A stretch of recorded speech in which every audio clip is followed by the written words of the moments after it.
Hai, saya Yin Sundari dari 12 TKP2. Saya di sini akan presentasi pembuatan kancing dari batok kelapa.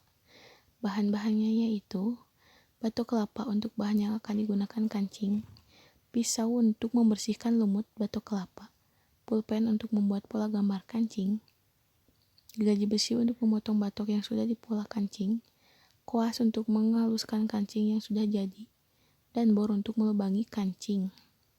Standar pengujian.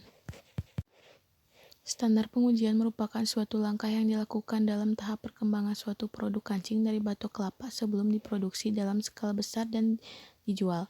Produk kancing harus terlebih dahulu digunakan memperoleh timbal balik atau respon dari sebagian konsumen. Dengan adanya standar pengujian produk ini, suatu perusahaan akan tahu kualitas produk dan harapan dari konsumen serta memprediksi keberhasilan suatu produk sebelum didistribusikan di pasar. Dalam pembuatan kancing dari batok kelapa, saya memilih menggunakan metode sekuensial, di mana dalam metode ini konsumen bisa menilai, membandingkan, bahkan menggunakan produk yang menurut mereka berkualitas, dan pastinya konsumen banyak memilih berbahan batok ketimbang bahan dari plastik.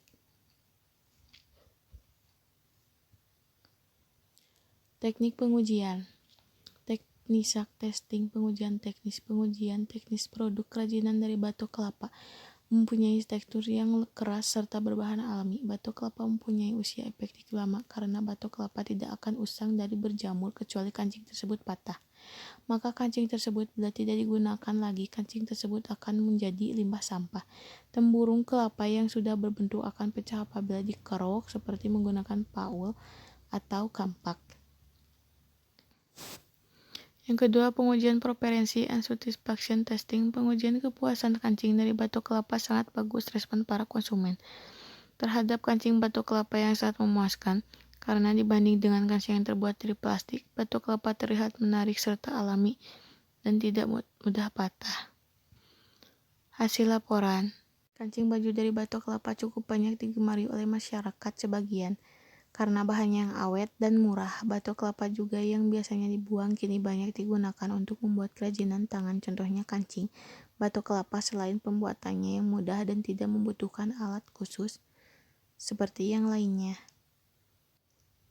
Bahan baku yang digunakan untuk membuat kancing ini adalah tempurung batok kelapa yang sudah tua.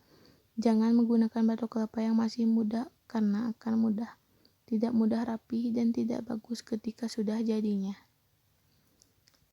Sekian dari saya, maaf bila ada kekurangan. Terima kasih.